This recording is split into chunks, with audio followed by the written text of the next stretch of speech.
Hola, sean todas y todos bienvenidos a este nuevo video. Pónganse cómodos y prepárense para escuchar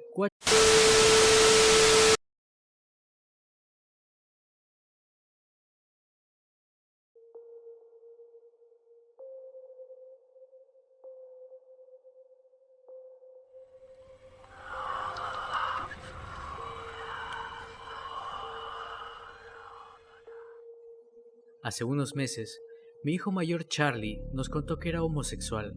Nos sentó a su madre y a mí en la sala de estar. Nos confesó todo, como siempre había sentido atracción hacia otros hombres, durante toda su vida. Incluso nos dijo que ya tenía un novio que quería presentarnos. Daniela y yo siempre habíamos tenido nuestras sospechas acerca de Charlie, pero nos sorprendió la revelación de nuestro hijo. Basta con decir que Charlie ya no está con nosotros. Verás, de vez en cuando, los adolescentes de nuestra ciudad tienen impulsos antinaturales. Intentamos corregir estos deseos impuros apenas se manifiestan, enseñando a los niños lo que es correcto y lo que no. Si no te molestas en borrar esos pensamientos mientras aún son jóvenes, se manifiestan como comportamientos aberrantes durante la adolescencia. Hacemos que nuestros niños aprendan una y otra vez, incluso desde la misa que se da durante la mañana en la escuela dominical. Las charlas en la escuela dominical eran algo duras, pero eran necesarias. Eran algo como: tus impulsos impíos son una elección. Puedes elegir el cielo o puedes elegir el infierno. ¿Cuál decides? Para muchos jóvenes la amenaza de la condenación es suficiente para ponerlos en el camino correcto, pero hay quienes se aferran a sus perversiones, convenciéndose de que su estilo de vida es correcto. Si tan solo lo hubiéramos conseguido, tal vez eso podría haber salvado a Charlie. Nunca entenderé lo que obliga a los jóvenes a cometer un pecado tan terrible. Algunos dicen que son los medios de comunicación los que corrompen la mente de los jóvenes.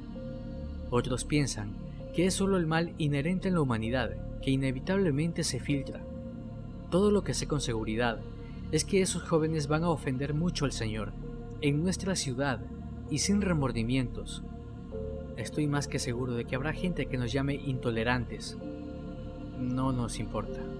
Creemos que hay algunas transgresiones que simplemente no deben ser toleradas bajo ninguna circunstancia. Y nunca toleraremos el secuestro, la tortura y el asesinato. No tengo un hijo gay. No tengo un hijo gay. Porque esos jodidos bastardos lo mataron.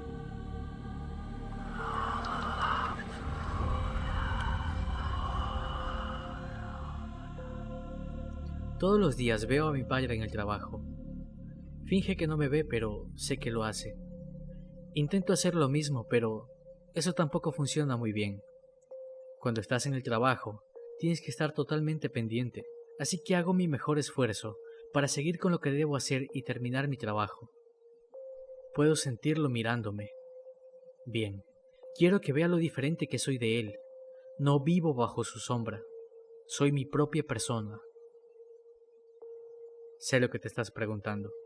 ¿Los otros saben que es mi padre? Es difícil de saberlo. Si no lo hacen, no tengo planes de corregirlos. Pero si lo hacen, no hay nada que pueda hacer al respecto. Todos estamos bajo la sombra de nuestros padres durante la mayor parte de nuestras vidas, nos guste o no. Algunos casos resultan ser más obvios que otros. Nuestros padres nos ayudan a definir quiénes somos. Es solo una cuestión de si sigues su ejemplo o corres tan rápido como puedas en otra dirección. Por ejemplo, si tienes a un padre drogadicto que asesinó a una pareja de recién casados que se quedó sin gasolina a mitad de la carretera, cuando solo tenías 10 años, eso podría hacer que uno se sintiera inclinado a perpetrar un tipo de violencia similar, o puede que te haga decidir convertirte en un guardia de prisión para asegurarte de que él y otros como él no pueden volver a hacérselo a nadie más, al igual que hice yo.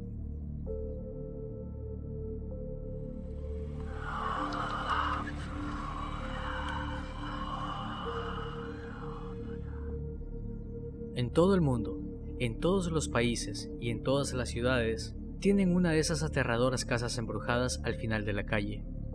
Me encantan esas historias, incluso las devoro para desayunar. Mi ciudad no es diferente, la llaman la Casa López, y se supone que los fantasmas de un hombre, una mujer y un pequeño niño vagan por la residencia. Se dice que fueron quemados mientras dormían. Tenían también otro hijo, de hecho, una pequeña niña llamada Susana.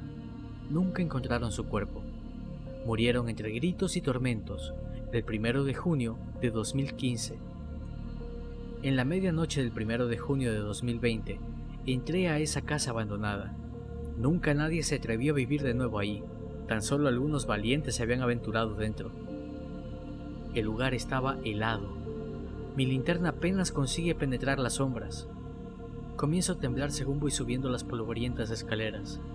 Parece que no se acaban nunca y ya empiezo a cansarme. Finalmente llego arriba del todo. El frío hiela mis huesos. Mi corazón late con fuerza mientras me acerco a la puerta.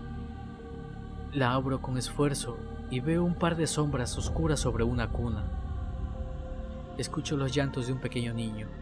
Primero es un lloriqueo, luego son aullidos que se clavan en mis oídos. Zarcillos de pura oscuridad comienzan a rodearme. Se mueven rápido, forman círculos, me empieza a ser difícil respirar. Una carcajada interrumpe este momento. Las apariciones se retiran, rugiendo con odio. El llanto del pequeño queda en silencio total. La carcajada fue mía. Estoy impresionado cómo los fantasmas de la Casa López han crecido en poder, en su odio hacia mí. Les muestro algunas fotografías recientes de su querida Susana, atada, amordazada, completamente sucia, casi ciega tras vivir 5 años en total oscuridad en mi sótano. 5 años desde aquel día del incendio, un incendio que yo mismo provoqué. Me gusta venir aquí cada año y enseñarles al señor y a la señora López cómo se encuentra su pequeña hijita. No le ocurren cosas buenas. Nada buenas. Una vez más, enciendo una llama en su casa. Las fotos de Susana rápidamente son devoradas por el fuego, iluminando todo lo que ellos han perdido. Su tormento no terminó con su muerte, tan solo empezó. No pueden dañarme como fantasmas, pero me pueden entender. El verdadero horror no arrastra cadenas por la noche, no hace sonidos tétricos, ni mueve objetos en el aire helado. El verdadero horror reside en los corazones de las personas, de personas como yo.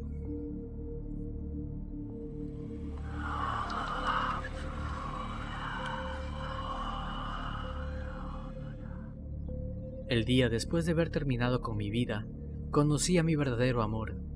Él no podía verme, obviamente, pero caí totalmente enamorada de la manera en que caminaba, la forma en que tocaba a otras personas o a las cosas que le rodeaban, con una verdadera apreciación a la vida. Tenía lo que yo había deseado tener mientras seguía en el mundo de los vivos, así que decidí seguirlo. Lo veía mientras dormía. No podía tocarlo, y no tenía ni idea de que yo estaba allí. Pero algunas veces dejaba pequeños regalos, alguna tontería por aquí y por allí, asegurándome de que él supiera que había alguien que realmente se preocupaba por él. Mi amor por él es tan fuerte que puede sentirlo a veces. Incluso, ayer mismo preguntó si había alguien ahí. Mi corazón arde por él. Sé que cuando un día se una a mí en la muerte, estaremos juntos de verdad. Mirará fijamente mis ojos llenos de lágrimas y me dirá que me ama también. Hoy fue algo complicado. Él llamó a alguien. Bueno, supongo que eran exorcistas o parapsicólogos o algo así. E intentaron separarme de él a la fuerza. De sus manos salían una especie de rayos que conectaban con el mundo de los muertos. Me arrastraron fuera de su casa, de nuestra casa, y me llevaron a una habitación blanca y me preguntaron cosas. He llegado a la conclusión de que esta es la otra vida que me merecía, que ya no podía estar con los vivos. Todo el mundo viste de blanco, y no dejan de contarme mentiras. Me dijeron que no estaba muerta. No paraban de repetirme que colarme en la casa de un hombre ciego era ilegal. No dejaban de decirme que estaba loca. Pero sé que esto no es verdad. Ahora estoy preparando mi regreso al mundo de los vivos. He tenido que atacar a uno de los ángeles vestidos de blanco para robarle las llaves. volveré con mi verdadero amor, y hoy se unirá a mí en la muerte.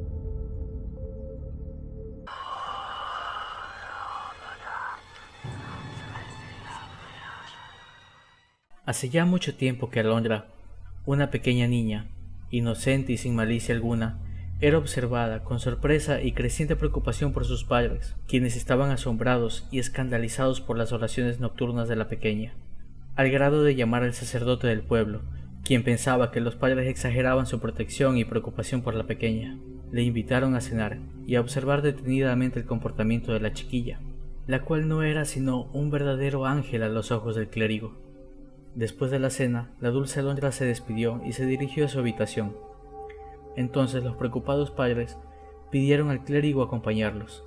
La oración comenzó normal, como algo así: y cuida a mi mami, a mi papi, a mi abuela y a mis hermanos. Ah, y por favor, cuida mucho de Lucifer, pues nadie pide por él. Yo lo hago en su lugar. Amén. El padre se horrorizó ante semejantes palabras, pero a pesar de todo, la conducta de la niña era intachable, así que el clérigo ordenó vigilar a la pequeña niña de cerca. El tiempo pasó, pero lamentablemente las condiciones en que la pequeña niña y su familia vivían no eran del todo óptimas. Pasaban hambre y se enfermaban con frecuencia. Sin embargo, esto no era motivo para que la pequeña Alondra dejase de rezar por el diablo. Y cuida de mi mami, de mi papi, mi abuela y mis hermanos. Ah, y por favor, también cuida mucho de Lucifer, pues nadie pide por él, y yo lo haré en su lugar. Amén. Y así lo decía cada noche. Un fatídico día de invierno, mientras los padres de la pequeña salieron en busca de alimento para ella y sus hermanos, la pequeña niña sufrió un accidente en el que lamentablemente falleció. La familia era tan humilde que no podían dar sepultura a su pequeña niña y lloraban su miseria. Cuando de la nada arribó a la humilde vivienda el más majestuoso cortejo fúnebre que nunca se había visto en ese lugar ni en ninguna otra parte del mundo. Rosas, coronas, una carroza elegantísima, y al frente del cortejo un hermoso joven de piel blanca como la nieve, cabello negro y sedoso, ataviado finamente en un traje de gran gala negro. Tanta belleza cautivaba, pero lo que más impactaba eran sus ojos rojos como la sangre, como carbón encendido, pero hermosos y cautivadores, bañados en lágrimas que ocultaban la verdadera fiereza de su dueño. Inició la misa de cuerpo presente. La iglesia estaba a tope y el joven en primera fila seguía llorando sin mirar a nadie, sino la pequeña cajita blanca de finísimo alabastro que contenía aquel angelical cuerpo. Los padres de la niña no se animaban a agradecer o cuestionar a su distinguido benefactor, quien cabizbajo seguía ahí, en un solemne y silencioso llanto que desgarraba el alma del más valiente.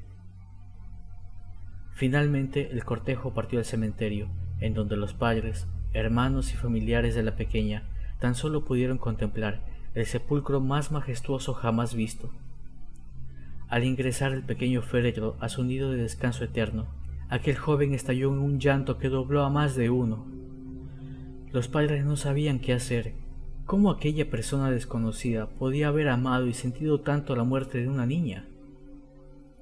Y como si hubiera leído sus mentes, volvió su fiera, pero enternecedora mirada, y con pena y dulzura infinita dijo: Por miles de años, el mundo ha buscado la manera de tacharme de lo peor, desde tentador, ladrón, traidor, enemigo, hasta lo más ofensivo y blasfemo. Pero ella con su dulzura, con su inocencia, su amor infinito, todas las noches sin falta y a pesar de que era castigada por hacerlo, nunca dejó de orar y pedir por mí ni una sola noche. Los padres pensaron que se trataba de algún maestro de la bebé y le preguntaron por su nombre. El joven se alejó y dio la vuelta diciendo: Debes recordar el final de las oraciones de tu propia hija, ¿no? Y bendice a Lucifer, porque nadie pide por él, así que yo pido por todos. Dicho esto, el joven desapareció. Cada 24 de enero, la majestuosa tumba es adornada de rosas rojas de exquisita belleza y se ve al joven llorar al pie de la cripta.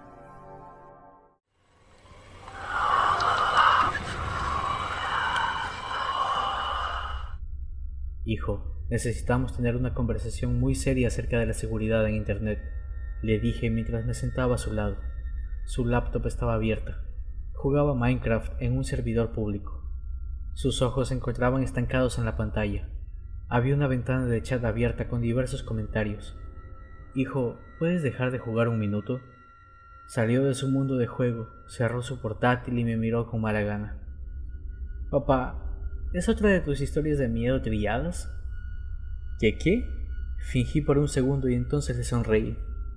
Pensé que te gustaban mis historias. Este pequeño había crecido escuchando mis historias sobre chicos que se enfrentaban a brujas, fantasmas, hombres lobo y trolls. De la misma forma que muchas generaciones de padres usaban estas historias de terror para reforzar la moral y enseñarles lecciones de seguridad. Los padres solteros como yo deben emplear todas estas herramientas a su disposición. Mi hijo frunció el ceño. Eran divertidas cuando tenía 6 años, pero ahora me estoy haciendo grande. Ya no me asustan. Son como algo tontas. Si me vas a contar una historia sobre internet, ¿podrías hacerla, no sé, aterradora tal vez? Lo vi de reojo incrédulo. Él cruzó sus brazos en señal de rechazo. Papá, ya tengo 10 años y puedo aguantarlo. Está bien, lo intentaré. Y comencé. Érase una vez un niño llamado Santiago.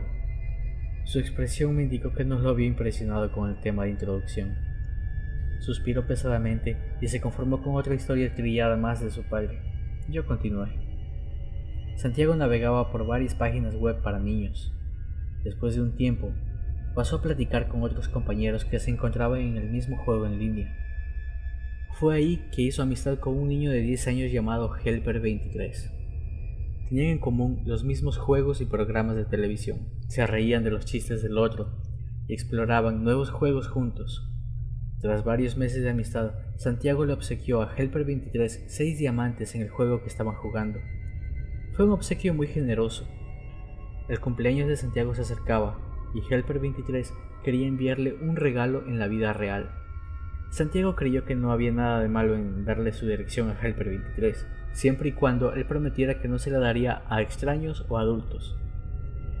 Helper 23 hizo la promesa de que no la compartiría con nadie más, decidido a enviarle un paquete. Pausé la historia y le pregunté a mi hijo, ¿crees que fue una buena idea tal vez? No, claro que no, respondió mientras agitaba la cabeza vigorosamente. A pesar de su actitud estaba interesado en la historia. Bueno, Santiago tampoco. Se sintió culpable por haber dado su dirección a alguien que no conocía en persona. Y su culpa comenzó a crecer y a crecer. Cuando se puso su pijama la noche siguiente, su culpa y su miedo eran más grandes que cualquier otra cosa en su vida. Decidió que le contaría la verdad a sus padres. El castigo sería muy grave, pero tendría la conciencia limpia. Se metió en su cama mientras esperaba que sus padres fueran a arroparlo. Mi hijo sabía que la parte aterradora de esta historia estaba por llegar. A pesar de su fanfarronería, se inclinó hacia el frente con los ojos bien abiertos y bajé la voz deliberadamente. Santiago pudo escuchar todos los ruidos de la casa, una lavadora balanceándose en el área de servicio, las ramas golpeándose contra la pared de afuera de su habitación, su hermano bebé balbuceando en la cuna. Había algunos otros sonidos que no lograba identificar. Finalmente, los pasos de su padre hicieron eco por las escaleras. «Oye, papá», llamó con cierto nerviosismo, Tengo algo que contarte». Su padre asomó la cabeza por la puerta en un ángulo algo incómodo. Bajo la oscuridad no se veía el movimiento de su boca y sus ojos no se veían del todo sanos. ¿Sí, hijo? Su voz era muy diferente también. «¿Te encuentras bien, papá?», preguntó el niño. Ajá. Le contestó su padre con una voz extrañamente afectada. Santiago se tapó con las sábanas a modo defensivo. ¿Mamá está en casa? Aquí estoy. La cabeza de la madre saltó en el marco de la puerta por debajo de la de su padre. Su voz no parecía la de su madre para nada, y era poco natural. ¿Nos vas a contar que le diste nuestra dirección a Helper 23? Él no era un niño real, tan solo fingía ser uno. No debiste hacer eso. Te dijimos que no le des información personal a nadie en internet. ¿Sabes lo que hizo? Llegó a nuestra casa, forzó la cerradura y nos asesinó a los dos solo para que pudiera pasar mucho más tiempo contigo. Un hombre grande, con una capucha húmeda, emergió desde el marco de la puerta, sosteniendo las dos cabezas cercenadas. Santiago soltó un alarido, mientras el hombre tiró ambas cabezas, desenfundó un cuchillo y entró a la habitación para hacer de las suyas con el niño. Mi hijo gritó también. Cruzó las manos protectoramente sobre su rostro, pero apenas estaba calentando la historia. Después de muchas horas, el niño casi estaba muerto y sus gritos se habían convertido en quejidos. El asesino notó el llanto del bebé en el otro cuarto y retiró el cuchillo del cuerpo de Santiago. Lo sentía como un obsequio. Nunca había asesinado a un bebé antes y estaba emocionado por la posibilidad. Helper 23 dejó a Santiago en su lecho de muerte y persiguió el llanto como si fuese la luz de un faro. En el cuarto del bebé, caminó lentamente hasta la cuna, levantó al infante y lo sostuvo en sus brazos. Queriendo inspeccionarlo lo más detenidamente, caminó a la mesita para el cambio de pañales, pero mientras lo sostenía, el llanto desistió. El niño levantó su mirada y le sonrió.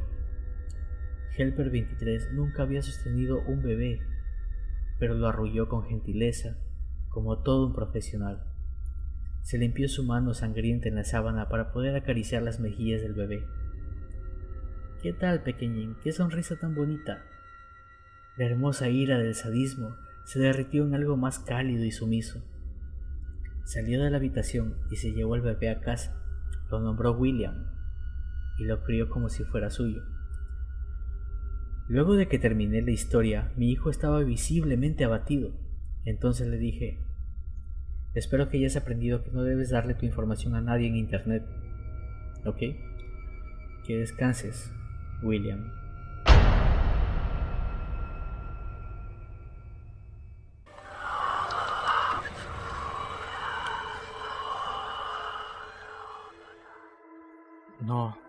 No puede ser. Me repito tantas veces esto mientras sigo calle abajo a esta figura que... No, en serio no puede ser. Pero no puedo dejar de pensar a la vez que no estoy equivocado. Esa manera de caminar es inconfundible. Su vestido favorito, la forma en la que acomoda su cabello. No, por favor, no. Esto no puede estar pasando. A pesar de que el sol brilla con fuerza, no dejo de sentir un escalofrío en mi espalda, haciendo que me estremezca de... ¿miedo? ¿Gusto? No lo sé, pero creo que estoy loco por hacer esto. No puede ser ella. Yo estuve ahí. Vi cómo firmaban el certificado de defunción. Vi cómo la sacaban en aquella caja de pino oscura. Estuve a su lado toda la noche, mientras nuestros hijos lloraban al cuidado de mis hermanas. Vi al frente de todos como tú, amor mío, volvías a la tierra a donde todos volveremos.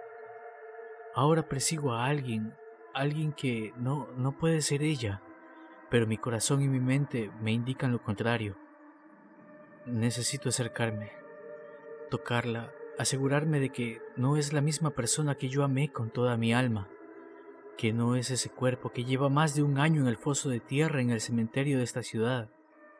Esquivo varias personas a las que ignoro completamente, empujándolas a un lado sin detenerme a ver sus caras. Lo único que quiero es alcanzarla, pero cuando la alcance, ¿qué haré? ¿Le toco el hombro? ¿La llamo por su nombre? Si realmente es ella, ¿qué hago? No sé en qué momento llegué a acercarme tanto, pero al fin veo su cara. Me mira con dulzura y me demuestra que no me equivoco cuando veo esa sonrisa tan hermosa. Se voltea completamente y me dice: te estaba esperando, cariño. En ese momento supe que yo también había muerto.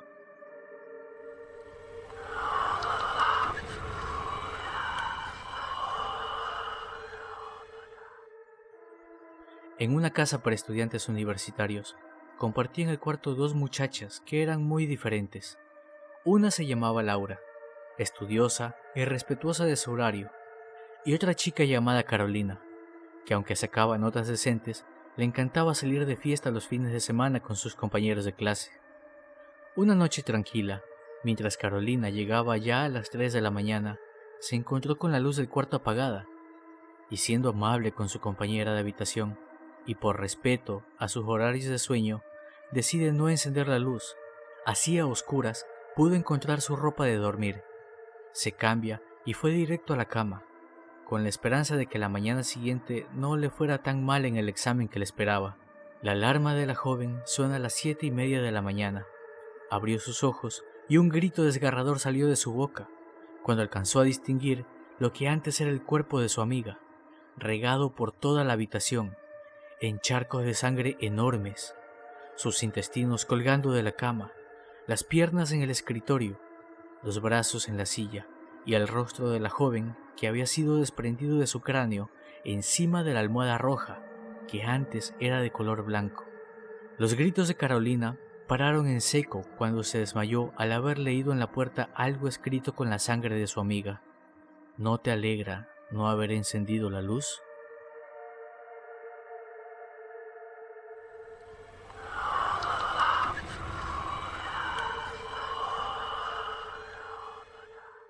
Cinco muchachos amantes del ocultismo, nigromancia y artes oscuras de la magia estaban camino al parque para platicar como todas las noches. Pero entonces uno de ellos dijo: «No vayamos al parque, hoy hagamos algo diferente. ¿Por qué no mejor vamos a la iglesia abandonada que está cerca de aquí y a ver qué hay dentro?»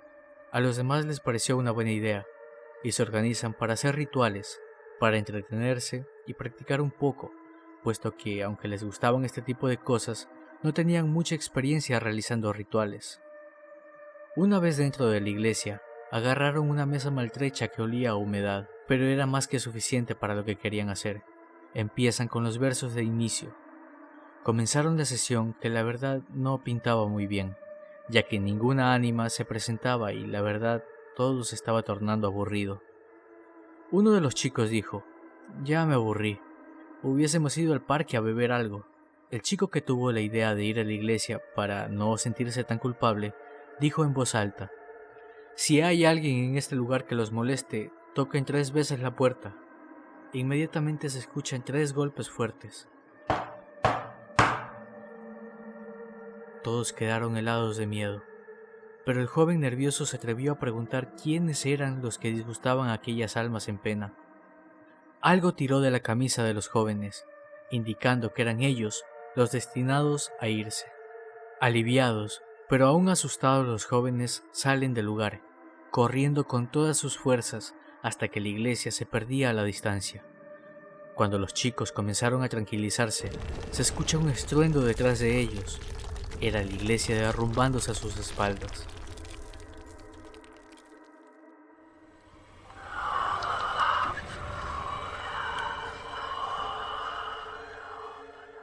«Dilo de nuevo», dijo el padre a su hijo.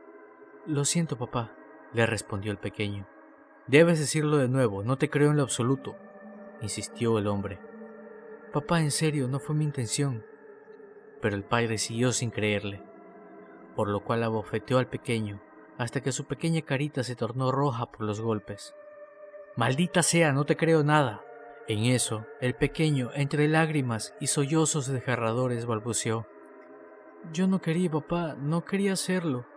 No quería dejar mis juguetes en la escalera, no quería que mi mamá se resbale, fue un accidente. No quería que se muera, papá, perdón. Lo siento mucho, papá, perdóname». El padre lo miró fijamente donde estaba tirado el niño con su mano aún en sus mejillas, y con una sonrisa le indicó: «Perfecto, ahora sí te creo, hijo. Así, justamente así es lo que debes decir a la policía cuando llegue».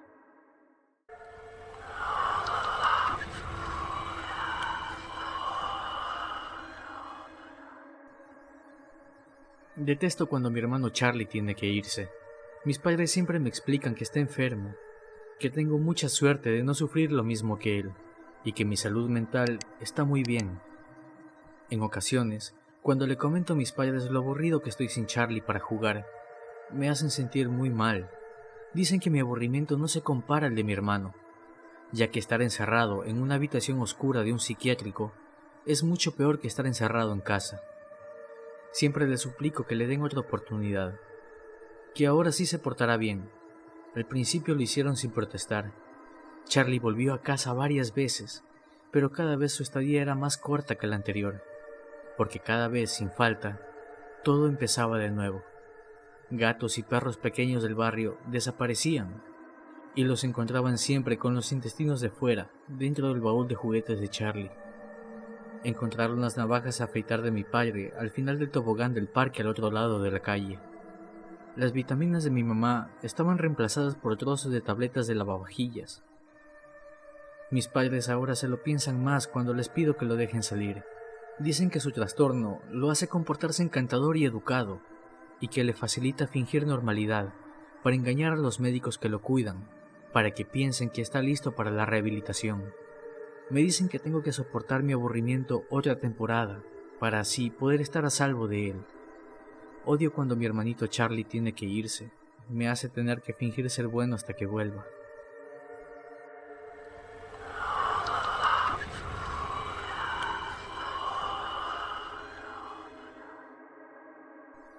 Mi hijo Johnny, de 10 años, no tenía muchos amigos.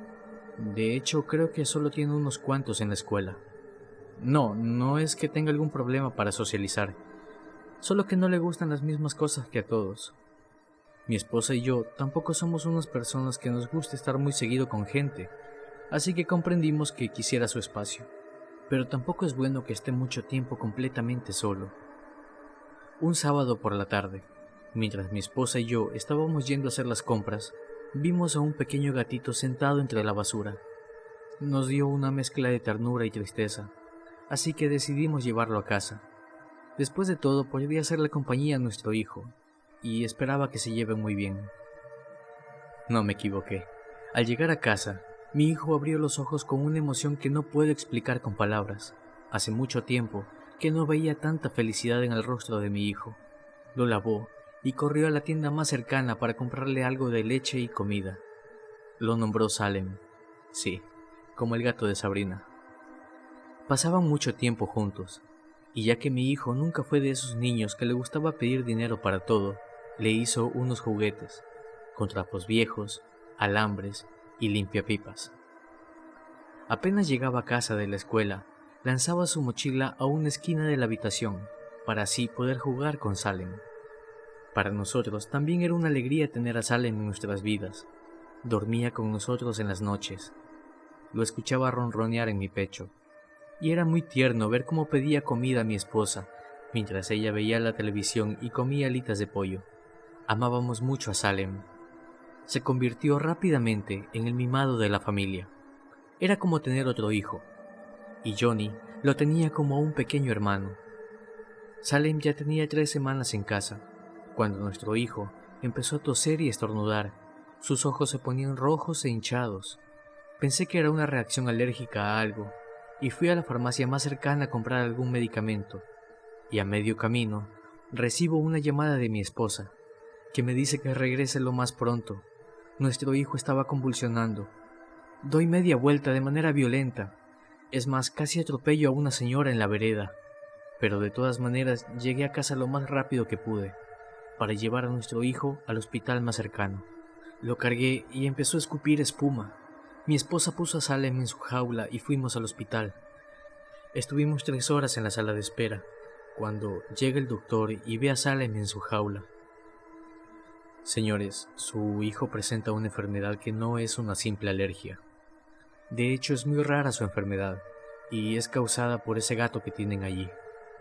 Solo hubo silencio, y después de hablar con el médico, tuvimos que llevar a Johnny a casa con una intravenosa, y en un auto diferente a Salem. Conversamos toda la noche con mi esposa. «¿Qué hacemos?», me dijo llorando. «No lo sé, no podemos darlo en adopción. ¿Qué tal si su nueva familia no lo quiere como nosotros? Le respondí. Ellos no sabrían qué comida le agrada o cuáles son sus juguetes favoritos. Y si no lo dejan subirse a la cama, no quiero que llegue con gente extraña, tendrá mucho miedo. Entre lágrimas, llegamos a una conclusión.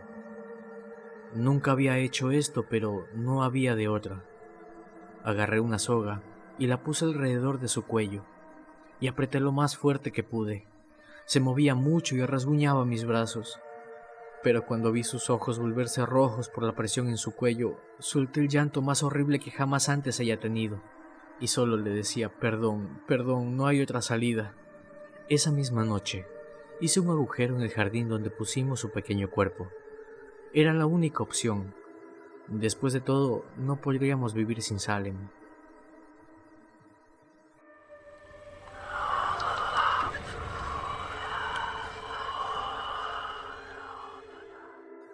Sus padres le regalaron un reloj cuando cumplió 10 años.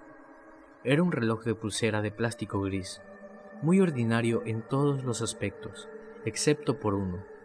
No marcaba la hora como los demás, ya que éste tenía una cuenta regresiva. Esto, hijo mío, es todo el tiempo que te queda de vida.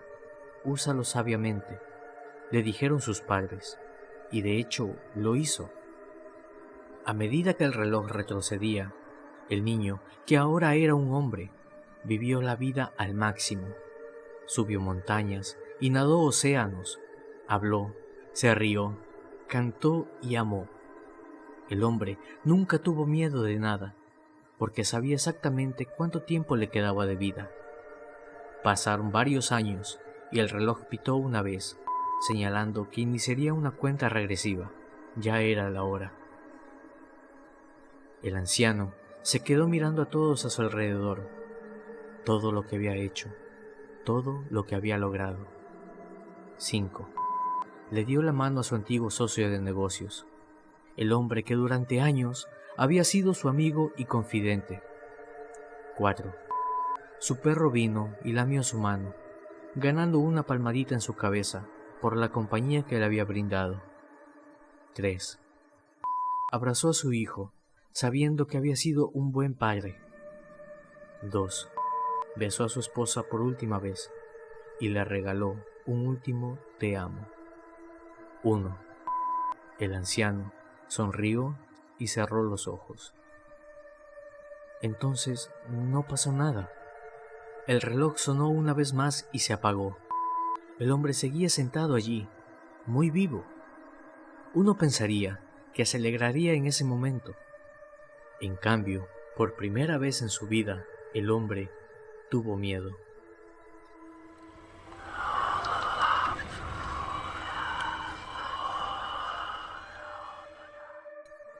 Cuando mi hermana Betsy y yo éramos niños, nuestra familia vivió un tiempo en una encantadora granja antigua. Nos encantó explorar sus esquinas polvorientas y subir el manzano en el patio trasero. Pero lo que más nos gustaba era el fantasma. La llamábamos mamá, porque parecía muy amable y cariñosa. Algunas mañanas, Betsy y yo nos despertábamos, y en cada una de nuestras mesitas de noche encontrábamos una taza que no había estado allí la noche anterior. Mamá las había dejado allí, preocupada de que tuviéramos sed durante la noche. Solo quería cuidar de nosotros. Entre los muebles originales de la casa, había una antigua silla de madera, que colocábamos contra la pared posterior de la sala de estar. Cada vez que estábamos preocupados, viendo la televisión o jugando algún juego, mamá acercaba la silla al otro lado de la habitación, en dirección a nosotros. A veces se las arreglaba para moverla hasta el centro de la sala. Siempre nos sentimos tristes, poniéndola de nuevo contra la pared donde estaba originalmente. Mamá solo quería estar cerca de nosotros.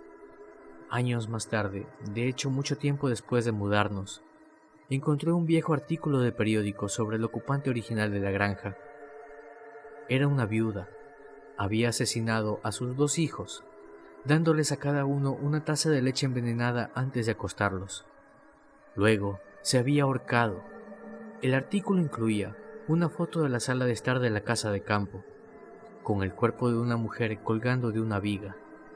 Debajo de ella Tirada en el piso estaba esa vieja silla de madera, colocada exactamente en el centro de la sala.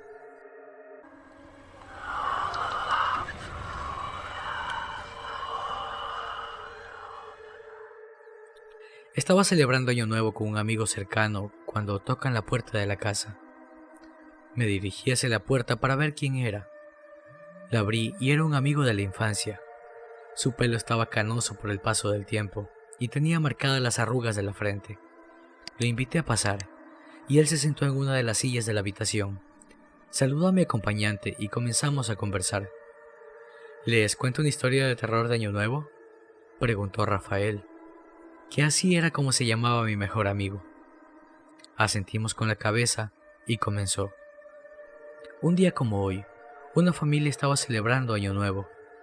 Estaban comiendo el gran banquete que tenían de cena, cuando llaman a la puerta.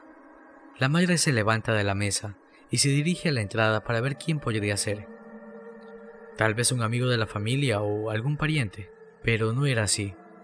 La mujer abrió la puerta y se encontró con un hombre viejo y robusto.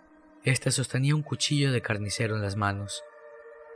La señora soltó un grito, a lo que sus hijos, completamente alarmados, fueron hacia donde se encontraba ella, y también vieron al hombre. Este les dijo que tenía una misión, que realizaba todos los años nuevos a la misma hora. Esa misión era decapitar a todas las personas que estuvieran dentro de una casa determinada, y esa vez era el turno de ellos. El hombre tomó a la mujer por los brazos y la sentó bruscamente en una silla. Ella usó todas sus fuerzas para poder escapar de ello, pero todo resultó en vano. Al cabo de un rato, se halló atada a la silla. Aquel hombre hizo lo mismo con sus hijos. De pronto, se comenzaron a escuchar pisadas provenientes de la escalera. El hombre se dio la vuelta y ahí se encontró con el papá de la familia. Mantuvieron una fuerte pelea, puñetazos y patadas por lo menos durante 25 minutos, pero esta se acabó cuando el viejo agarró un cuchillo con fuerza para atravesar el estómago del hombre. Luego tomó el rodillo de cocina de la señora, el cual no estaba muy lejos de su alcance, y con este le dio una fuerte golpiza al herido, haciendo que quedara inconsciente. Su esposa no hacía nada más que gritar y llorar desesperadamente por lo que acababa de ver, y de igual manera los niños, que no tenían más de 6 años. El hombre se acercó al cuerpo inconsciente con su cuchillo en la mano, y lentamente lo fue presionando contra su cuello, hasta que al fin la cabeza logró despegarse de él, dejando un gran charco de sangre en el piso. El asesino se acercó a uno de los niños, al más pequeño para ser precisos. Este lo miraba con cara de inocencia, pero ni siquiera por eso el hombre tuvo un poco de compasión. La madre gritaba desesperada, no podía hacer nada para salvar a su hijo. Él estaba allí, siendo decapitado por un hombre, al cual nunca le habían causado ningún daño. Después de un momento, vio la cabeza de su pequeño caer al suelo. El viejo hizo lo mismo con el otro niño. La madre ya no lloraba, así que simplemente estiró el cuello y se dejó de decapitar. El hombre recogió las 4 cabezas, las metió en una bolsa, y luego esa bolsa dentro de una mochila que traía en su espalda. Luego de eso, se marchó. ¿Les gustó la historia? Sí, claro, dijimos mi acompañante y yo al mismo tiempo. Pues me alegro, dijo Rafael, porque este es el turno de ustedes. Estás de broma, ¿verdad?, dije, fingiendo una sonrisa y dándole un golpecito en el brazo. Lo siento, pero no. Sonrió maquiavélicamente, y me quedé petrificado mientras veía cómo se abalanzaba sobre mi amigo y lo acuchillaba para luego matarlo y cortarle la cabeza. Ahora te toca a ti. Comenzó a acuchillar mis piernas, luego mi abdomen. Mis intentos por liberarme eran en vano, ya que él tenía mucha más fuerza. Ahora siento como el cuchillo penetra mi garganta y cierro los ojos lentamente para perderme en la oscuridad.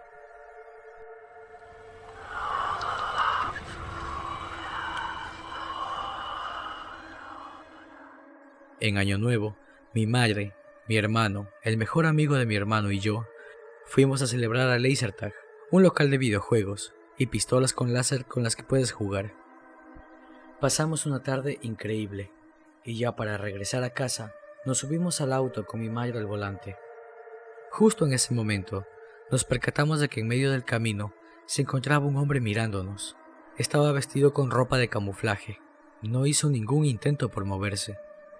Solo se quedó ahí parado, con esa mirada que por lo menos a mí me puso los pelos de punta. Mamá hizo sonar la bocina del carro. Estaba impaciente porque se moviera, pero eso no ocurrió. Estábamos completamente nerviosos. Contemplamos al tipo, que comenzó a caminar lentamente hacia el auto, paso a paso, sin quitar esa expresión perturbadora de su rostro. «Vamos, hombre, hasta un lado», le gritó mamá, intentando no lucir enojada, aunque sinceramente no le funcionó. El tipo empezó a correr y se lanzó violentamente sobre el auto, golpeando con fuerza el parabrisas, gritándole algo que no podíamos comprender. Todos gritamos, y ella puso el vehículo en reversa para escapar de ahí a toda velocidad. Ya repuestos del susto y alejados unas varias calles, nos dispusimos a dejar al amigo de mi hermano en su casa. Ahí estuvimos durante un rato, mientras mi hermano y su amigo estaban jugando en la consola que éste había recibido por Navidad. Y nosotros bebimos algo de agua mientras le contábamos todo a la madre del muchacho. Poco después, volvimos a subir al auto y emprendimos marcha a casa. De pronto, un vehículo detrás de nuestras espaldas sonó la bocina. Era una van de color rojo, bastante antigua y bien conservada.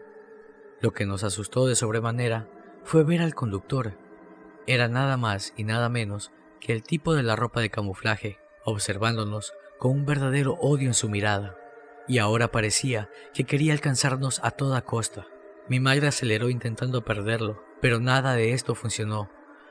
De rato en rato, podíamos escuchar cómo el desconocido nos gritaba palabras soeces y amenazantes, sacando su cabeza por la ventanilla de su van. Todo esto mientras mi madre conducía a gran velocidad. De milagro, no tuvimos un accidente. Por desgracia, no pudimos despistarlo al llegar a casa.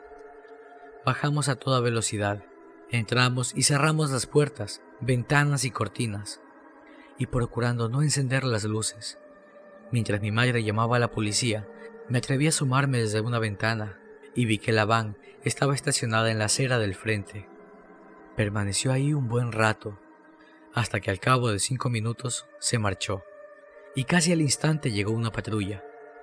Por más que las autoridades buscaron, no lograron dar con la van ni con su conductor, y nosotros estuvimos varios días sin salir de casa, por miedo a toparnos con él de nuevo. Hoy, sin embargo, he vuelto a ver la van roja rondando mi vecindario. Lo vi cuando estaba volviendo de la escuela. No quiero decirle nada a mis padres, pues últimamente tienen demasiados problemas, pero presiento que ese desconocido sigue buscándonos.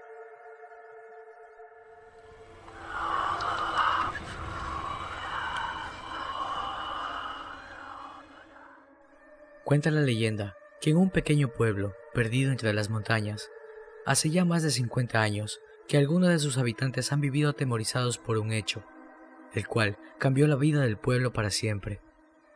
Este hecho cuenta que en las afueras de la localidad, y casi escondido entre una espesa arboleda, hay un edificio que fue un psiquiátrico. Cuando pasó el tiempo, el personal y los enfermeros fueron reubicados en otros centros, hasta que el psiquiátrico se vació oficialmente.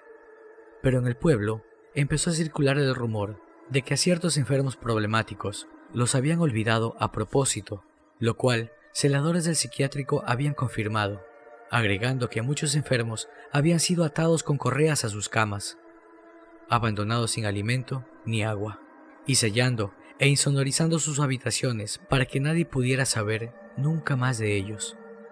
Pero la idea era que como se iba a demoler el edificio, los enfermos iban a quedar ahí dentro.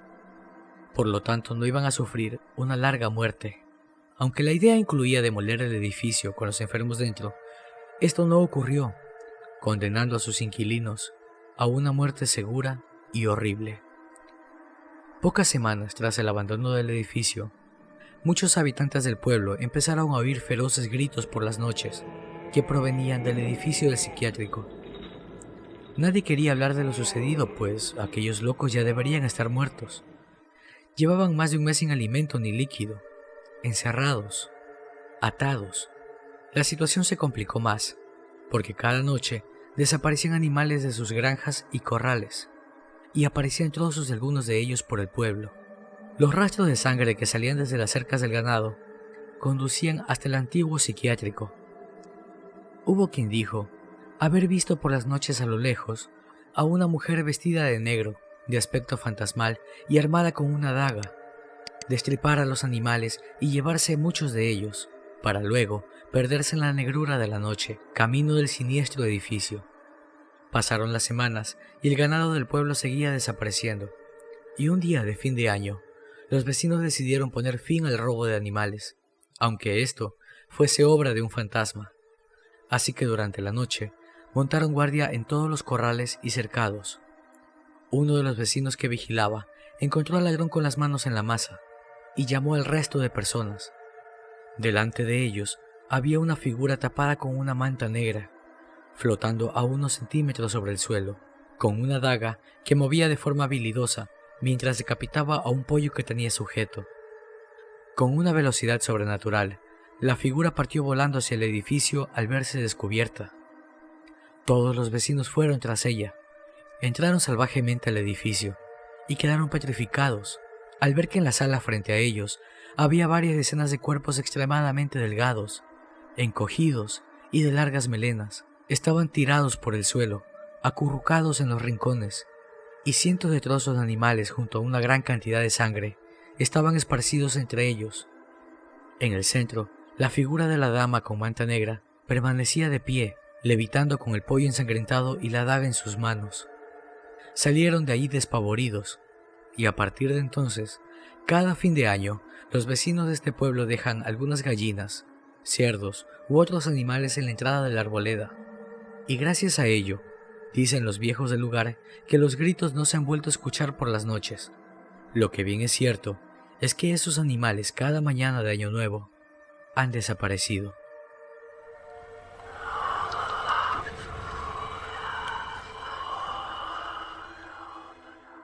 La reunión de Navidad con nuestros compañeros de la universidad fue un caos. Todos los maestros decidieron dar clases el 28 y 29 de diciembre, así que nadie pudo asistir porque teníamos proyectos muy importantes que entregar. En la universidad nos reunimos Santiago, Marcos, Abigail y yo. Decidimos hacer una quedada de fin de año, ya que no tendremos clases sino hasta después del 6 de enero. Todo marchaba bien. Decidimos ir a casa de Abby, ya que sus padres no estarían, y nos dieron permiso de hacer la reunión siempre y cuando no hubiese alcohol. Claro, Abby lo prometió, pero a veces como que es un poco olvidadiza, sobre todo cuando se trata de beber. Compramos todo lo necesario. Decoramos la casa, hicimos nuestro respectivo monigote. La tradición indica que podemos representar a un buen amigo o a alguien que detestemos para quemarlo al sonar las 12. Representamos a nuestro profesor de filosofía, y bueno, ya se imaginarán las razones. Estuvimos reunidos todos ya a las 8 de la noche. Comimos, bailamos y tomamos un poco. La verdad no puedo mentirles a ustedes, sí bebimos demasiado. Eran ya las 11:45 de la noche, y siento ganas de ir al baño. Subo las escaleras para ir al baño de la habitación de Abby, y me quedo completamente pasmado. Aún recuerdo cómo mi piel reaccionó al ver a una señora ya muy mayor, sentada en una mecedora mirando hacia afuera. Estaba sentada al lado de la ventana. Tenía su mirada perdida y parecía llorar en silencio. Perdón señora, pensé que no había nadie. Solo quería ir al baño, le dije. La señora parecía no haberme escuchado. No quise entrar y simplemente fui al baño que estaba en el patio trasero de la casa. Al entrar de regreso, me topo con mi amigo Santiago y le explico lo que ocurrió. «Estás borracho, amigo, no había nadie cuando decoramos», me dijo. Lo sé, pero a lo mejor no la vimos. ¿Dónde está Abby?», le pregunté. «Están preparando el sarnoso del profe para quemarlo. Vamos a tomarnos unas fotos con él antes de hacerlo cenizas», me dijo mientras dejaba su cerveza en la mesa. Después de tomarnos una foto con todos los del grupo y quemar el monigote de nuestro nefasto profesor, se me acerca Marcos, algo preocupado, y me dice: «Oye, bro, ¿no crees que deberíamos bajar un poco el volumen de la música? A la señora de arriba tal vez le moleste porque la vi muy triste. Sí, tienes razón, le contesté. Vamos a decirle a Abby si es que mejor continuamos la fiesta en otro lado. Vimos a nuestra amiga algo borracha. Ya hablaba incoherencias y daba tropiezos al caminar. Oye, ¿es tu abuelita la señora que está en tu cuarto? ¿Crees que le moleste la música? Le dije. ¿Qué? Estás loco, mi abuelita murió el año pasado, me dijo. A lo que le respondí algo nervioso. Pero arriba hay una señora mayor sentada en una mecedora. Sus ojos se abrieron como nunca antes. La borrachera se le había ido de golpe y subió corriendo hasta su cuarto. La seguimos junto a Marcos y Santiago, puesto que estábamos algo confundidos con todo esto. Ella se arrodilló, llorando frente a la mecedora. No había nadie, solo una nota en la que decía: «Estoy decepcionada de ti». Y según Abby, era la letra de su difunta abuela.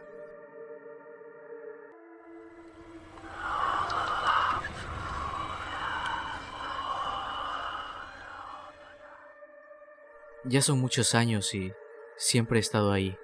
Siempre con esa sonrisa que la verdad parece una cortada que va de oreja a oreja y no deja de chorrear sangre de ella.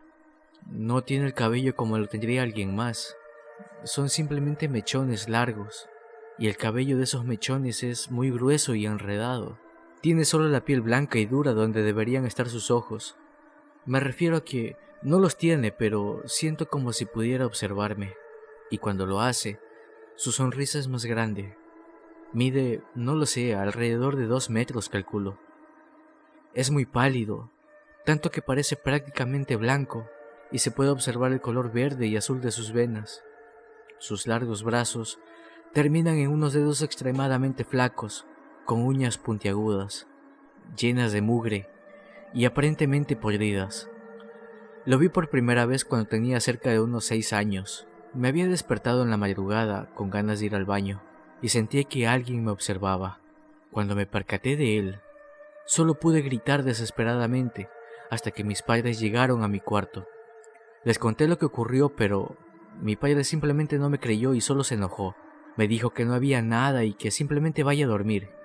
Mi madre me dijo que fue una pesadilla, y ahí comprendí que solo yo podía verlo. Y desde entonces, noche tras noche, lo veo ahí, en una esquina de mi habitación, sonriéndome, pero siempre tengo miedo de que algún día decida hacerme daño. No hacía falta contarle a alguien porque simplemente no me iban a creer y solo pensarían que estoy loco, pero no lo estoy. No sé cómo explicarlo, pero sé que esto no es algo de mi mente, es real. Navegando por Facebook, vi el anuncio de una psíquica a solo 1 hora de mi casa.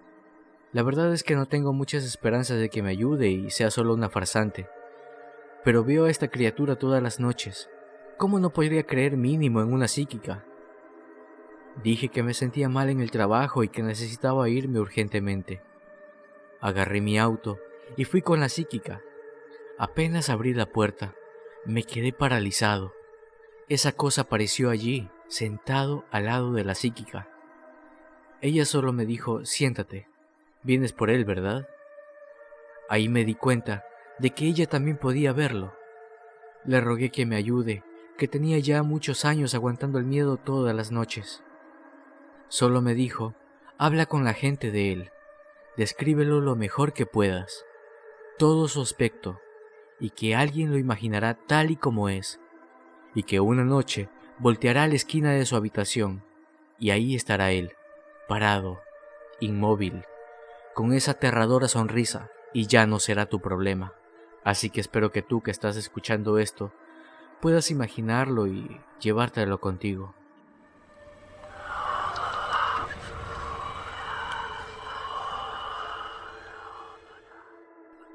Tommy era un chico muy atractivo, tenía una familia unida y muy afectuosa. Y en el colegio, la verdad, aunque no le iba como quisiera, tampoco le iba mal. No tenía de qué quejarse. Lo único malo en él era su curiosidad. Siempre que se interesaba por algo, debía investigar su origen. Una tarde, estaba presentando un examen muy importante en su colegio. Su asiento estaba al lado de la ventana, y entre pensar y pensar, su mirada se desvió hasta la ventana, y su curiosa vista encontró algo que le llamó la atención en el jardín de su colegio. En su mente se dijo que luego del examen iría hasta allí mismo. Terminó su prueba y se dirigió inmediatamente al jardín. Pasó por ahí y lastimosamente no había nada raro. Decepcionado, da media vuelta para ir a su casa, y es cuando ve sobre el césped una fotografía. La observó por mucho tiempo y quedó encantado con lo que veía. En la foto se veía a una hermosa chica, con un vestido rojo con puntos blancos, tacones a juego con la vestimenta. Estaba vestida de forma muy elegante. Ella miraba la cámara con una tierna alegría, mientras indicaba el número 3 con sus dedos, como si estuviera contando. Esto intrigó mucho a Tommy. Preguntó a muchos estudiantes si tal vez conocían a esta hermosa chica, porque quería encontrarla. Nadie la había visto. Era una desconocida total. Incluso su madre y su hermano no sabían quién era. Estaba triste.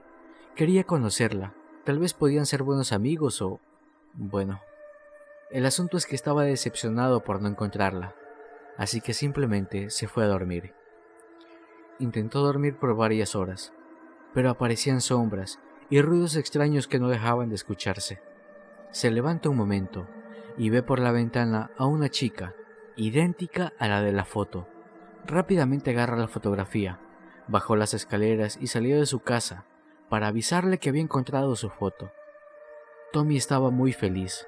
Siguió a la chica hasta que al cruzar la calle un auto saliera de la nada y arrollara a Tommy, acabando con su existencia inmediatamente.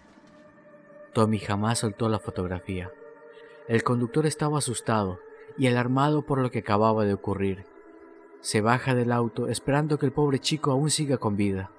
Se llevó las manos a la cabeza al comprobar que el joven había fallecido. Pero además, vio que sostenía en sus manos una fotografía en la que estaba una hermosa joven vestida de rojo con puntos blancos, que indicaba con su mano el número 4.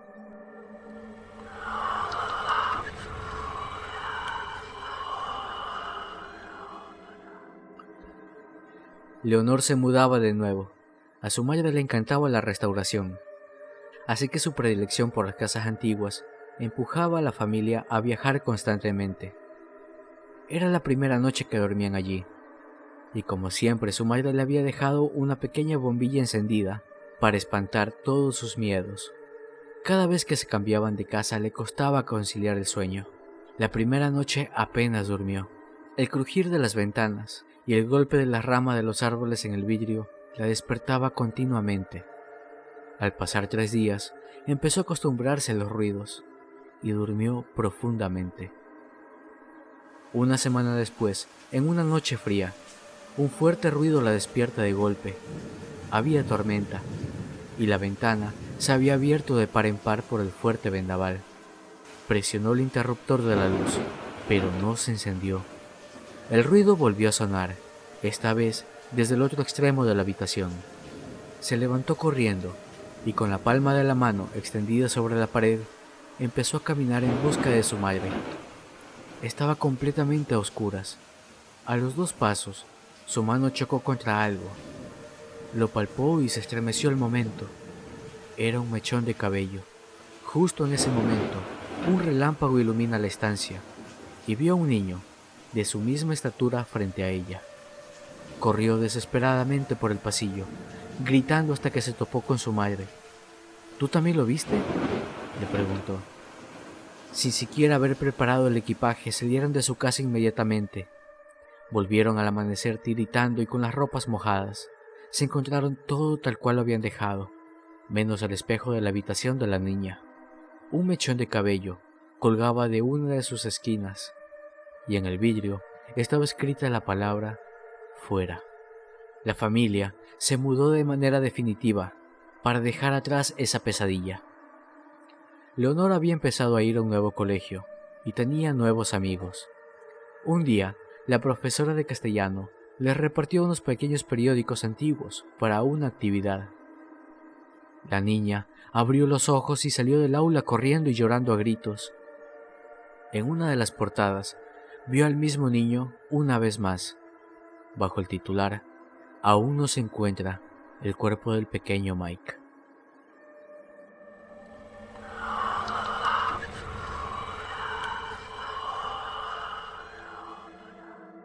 Todos en la familia estaban sorprendidos con la visita de Enzo, pues desde que se independizó, pasaban demasiados días para disfrutar de su compañía. Cuando dijo que se quedaría algunos días, fue difícil creerlo. También les resultaba raro que no trajera consigo alguna de sus pertenencias, ni siquiera una muda de ropa. Aún así lo recibieron con una sonrisa. Al paso de los días, notaron algo raro en su actitud.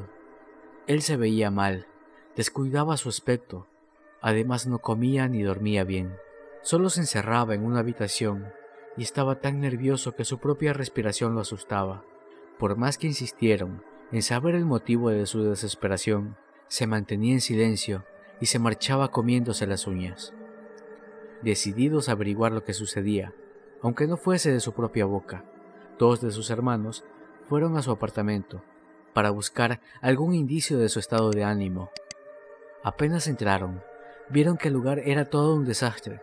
Los muebles estaban apilados en las esquinas y las paredes llenas de manchas negras semejantes al moho. Quisieron explorar más, pero un fétido olor que venía de todas partes les obligó a salir corriendo de ahí. Volvieron a casa cuestionándolo por lo que vieron. Entonces les dijo que todo empezó con los ruidos en el apartamento de arriba. Después apareció una pequeña mancha en la esquina de su habitación.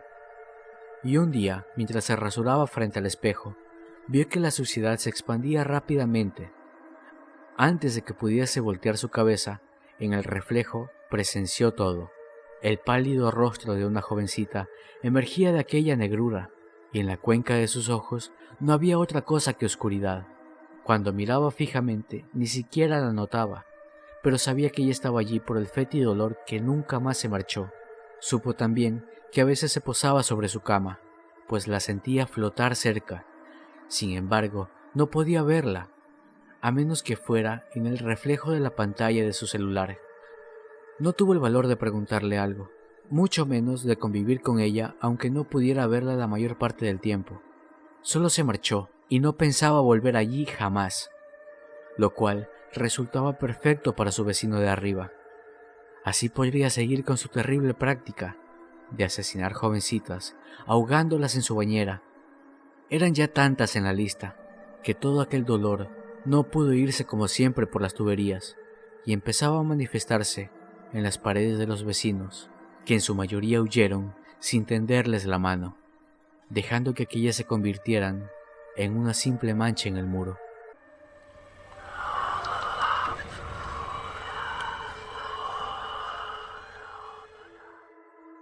Como muchos estudiantes de medicina, Demetrio tuvo que hacer un servicio social para poder graduarse. Fue enviado a una zona rural muy alejada de todo. La zona se encontraba en lo alto de las montañas. A pesar de saber el lugar al que iba, Demetrio estaba muy emocionado, porque era una buena persona, alegre y platicador, que nunca se negó a prestar su ayuda a los demás. Y ahí, en ese lugar desolado, lo iban a necesitar muchísimo. Pero la gente del lugar no estaba muy contenta, ya que lo veían muy joven para ser un médico y tenían mucha desconfianza. Pero a pesar de eso, un par de personas lo vieron con buenos ojos y lo recibieron de la mejor manera posible, ya que llevaban mucho tiempo sin un médico en el pueblo. Así que lo acomodaron en la mejor habitación que pudieron ofrecerle en la casa de uno de ellos, y el resto se encargaba de proporcionarle alimento o cualquier cosa que llegase a necesitar. Al pasar el tiempo, y pese a las primeras impresiones, Demetrio demostró ser un buen médico, por lo que terminaron por aceptarlo. Claro, también tuvo que ver que no tenían a quién más recurrir. Regularmente lo veían caminar a altas horas de la noche, cuando se dirigía a atender a algún enfermo en su propia casa. Pero nunca caminaba solo, siempre iba acompañado de alguien más. Tenían miedo de que se perdiera y le llegara a suceder algo. El pueblo era muy pequeño, pero no querían arriesgarse a perder a su único médico. Una noche, recostado en su cama leyendo un viejo periódico que encontró, el incesante ladrido de los perros llama su atención y asoma su cabeza por la ventana para ver qué era lo que ocurría. A la distancia, distingue a una figura femenina que se alejaba dando pequeños tropiezos. Tenía miedo de que algo le hubiera ocurrido a la mujer, y cuando sale, en la calle ve un rastro de sangre en dirección a la mujer. Empezó a caminar, pidiéndole que se detenga. «Por favor, deténgase, soy médico. ¿Necesita ayuda? Puedo ayudarla». La mujer ignoraba completamente al médico, caminando hacia el frente con la cabeza agachada. La joven caminaba torpemente y de manera rígida, por lo que Demetrio pensó que estaba muy mal herida, ya que la sangre no dejaba de aparecer en el camino de tierra proveniente de esta mujer. No fue fácil alcanzarla. Su calzado no era el adecuado para ir deprisa, y ella se movía más rápido de lo que aparentaba. Ya al estar a solo unos cuantos pasos, se percata de que tiene su ropa rasgada y su cabello sucio y polvoriento. Esto lo pone muy nervioso, ya que pensó que tal vez tuvo un accidente o alguien le hizo daño. La alcanza y toca su hombro diciendo: «Señorita, déjeme ayudar». Demetrio se quedó petrificado cuando vio un rostro cadavérico que emitía un lastimero grito de dolor frente a la cara del médico, que lo obligó a salir corriendo. Así, el pueblo perdía a otro de sus doctores. Todo esto por guardar en secreto las apariciones de la mujer de la noche, a la que todos estaban tan acostumbrados.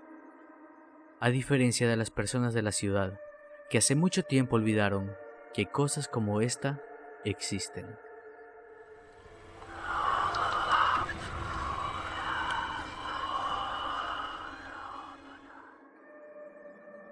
Hace varios años, en una preciosa casa en medio del campo, vivía una familia conformada por 3 hijos y su madre, la cual se unió hace poco tiempo con un hombre, convirtiéndolo en el padrastro de los pequeños. Este era un tipo muy violento, maltrataba muy seguido a los niños. No le hacía falta ninguna razón para hacerlo. Lo disfrutaba, les quitaba sus alimentos y los devoraba frente a ellos. Les negaba agua e incluso llegó a golpearlos en repetidas ocasiones, amenazándolos con ser más violentos si llegaban a contarle a su madre. Aunque maltrataba a los 3 pequeños, parecía tener un odio mayor por la hija de 10 años, a quien golpeaba de manera más salvaje. En una ocasión que la pequeña, durante una de sus brutales golpizas, se defendió y gritó: «¡Ya basta! Le contaré todo a mi mamá y te va a echar de la casa». Esto enfureció al hombre y, lleno de rabia, mirándola con desprecio, empuja a la pequeña por las escaleras, lo cual le causó la muerte al momento. Mintió a su mujer, diciéndole que la niña había caído por las escaleras cuando jugaba con sus hermanos.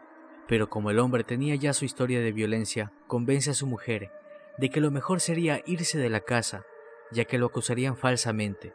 Según él, agarran sus cosas lo más rápido que pudieron y se van a una lejana ciudad esa misma noche. Dejan el cadáver de la niña, descomponiéndose lentamente. La casa pasó a manos de otra familia, que duró muy poco tiempo en ella, pues a menudo escuchaban la voz de una pequeña niña pidiendo ayuda. Las siguientes personas que habitaron esa casa se quedaron el tiempo suficiente para escucharla llorar y gritar, todo esto en medio de la noche, hablando cuando la gente estaba de espaldas y al voltear no veían nada. También golpeaba en ocasiones la puerta para pedir un poco de agua, pero lo más inquietante de su presencia era cuando se paraba en la escalera, pues no se sabe si estaba cuidando a los demás para que no cayeran, o a propósito aparecía para tirarlos como lo hicieron con ella y corran con su misma suerte. Siguen sin conocerse sus intenciones, pues hasta el momento el hecho de verla para muchas familias ha sido suficiente, y la casa ahora permanece abandonada, porque el alma de esta niña estará allí para siempre.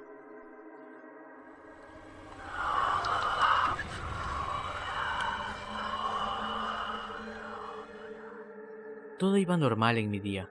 Iba caminando a casa desde la escuela, cuando a medio camino me encuentro con una pequeña niña que me miraba.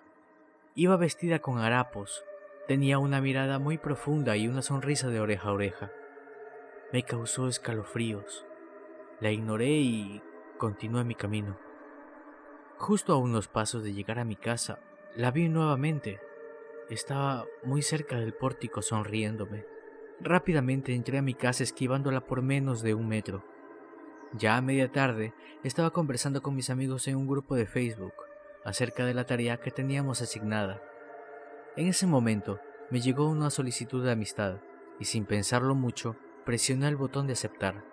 No me percaté de lo que hice hasta unos segundos después, cuando me fijé en la foto de perfil de esta persona. El miedo se apoderó de mí y mi estómago se puso frío y tuve muchas ganas de vomitar por el susto.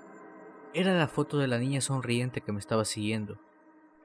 Cerré mi laptop de golpe y la desconecté del internet, pero no tenía ni idea de lo que vendría después.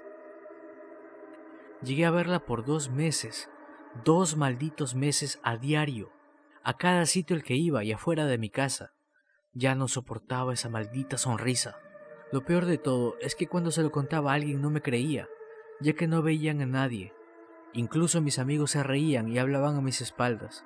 No lo admitían, pero yo lo notaba.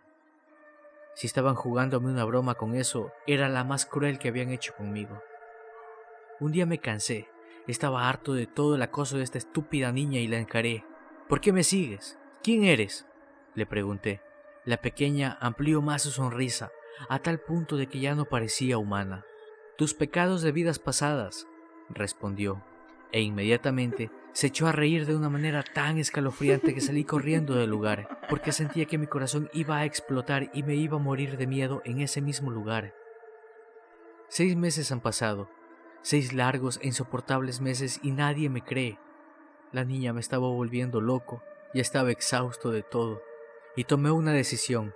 Si ella no me dejaba en paz, yo tendría que acabar con ella. Así que durante la noche agarré un cuchillo y salí de casa una vez más. Apenas me acerqué a ella, le clavé mi cuchillo en su vientre lo más profundo que pude para que así me deje en paz. Nada salió como lo había planeado. La niña arañó mi cara, herida y llena de furia, mostrando esos dientes puntiagudos en su espantosa sonrisa. Se arrancó el cuchillo de su vientre y lo clavó 3 veces en mi pierna. No recuerdo cómo lo hice, pero logré escapar de este ser, y tampoco tengo idea del por qué, pero mis amigos ahora pueden verla cuando quiere acercarse a mí. Ahora me sigue de lejos, pero no deja de sonreír, como advirtiéndome de que no importaba lo que haga, ella nunca se iba a alejar de mí. Han pasado 12 años desde que todo esto empezó. A pesar de mis miedos, logré enamorarme y me casé con alguien a quien considero el amor de mi vida. Ya hace poco más de 8 meses que no veo a la niña, lo cual es un alivio ya que hoy nació mi hija. Es una niña hermosa, la niña más linda del mundo. Aunque hay algo que me incomoda un poco y es que, desde la primera vez que la vi, mi hija no deja de sonreír.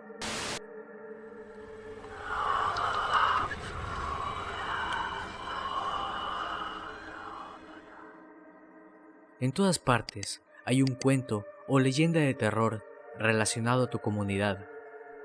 Pero, ¿son ciertas estas cosas? Cerca de mi casa hay un edificio abandonado, y muchos niños del vecindario tienen miedo de acercarse incluso a 3 metros de él. Típico que hay gente que dice que ahí hay espantos, y que si entras ahí no saldrás vivo. Vaya estupidez. Lo que sucede es que nadie se ha atrevido a entrar ahí. Y eso me generaba dudas, o sea, si nadie ha entrado, ¿cómo estaban tan seguros de que el edificio estaba embrujado o maldito o lo que fuera? Quería aventurarme y llevé a mi mejor amigo conmigo. David y yo fuimos en la noche a ese lugar maloliente y hecho pedazos. Estaba tan mal cuidado que daba la impresión de que se iba a derrumbar en cualquier momento. Cuando ingresamos a la planta baja, nos dimos cuenta de que las paredes tenían una extraña pintura roja. Y allí estaba escrita la frase: "Soy la muerte, encuéntrenme abajo". Nos detuvimos un poco para aclarar nuestras ideas, pensando si bajábamos al sótano o nos íbamos del lugar. Nos armamos de valor y continuamos. En todo el trayecto iban apareciendo mensajes, uno más raro que el anterior. Vengan conmigo, encuentren mi cuerpo, soy la muerte, voy a matarlos. Teníamos tanto miedo, pero ninguno se atrevió a proponer la idea de largarnos de ahí y regresar. Llegamos a la última habitación, y un olor a carne podrida nos golpeó la nariz. Vimos la cabeza de un hombre colgando del techo. David salió corriendo de la habitación gritando y dejando caer la pequeña linterna que teníamos. Se escuchaban ruidos en el pasillo. Yo estaba temblando, pero no podía dar ni un solo paso. Lo peor fue cuando sentí una respiración detrás de mí. Era esa cabeza sonriendo cínicamente y de repente la puerta se abre de un solo golpe y siento que algo cae frente a mis pies. Era la cabeza de mi amigo David. Salí de allí lo más rápido que pude, sintiendo el mayor miedo que jamás antes había tenido. Le conté a la policía lo que ocurrió y al llegar al edificio encontraron el cuerpo de mi amigo David, pero nunca encontraron su cabeza. Él era un espectro ahora, colocando mensajes en las paredes, esperando que alguien llegue durante la noche a la última habitación del edificio para poder liberarse. Pero ahora estoy pagando una condena en un correccional de menores, porque piensan que fui yo el que asesinó a David. Pero, ¿saben qué? Me siento más seguro aquí dentro.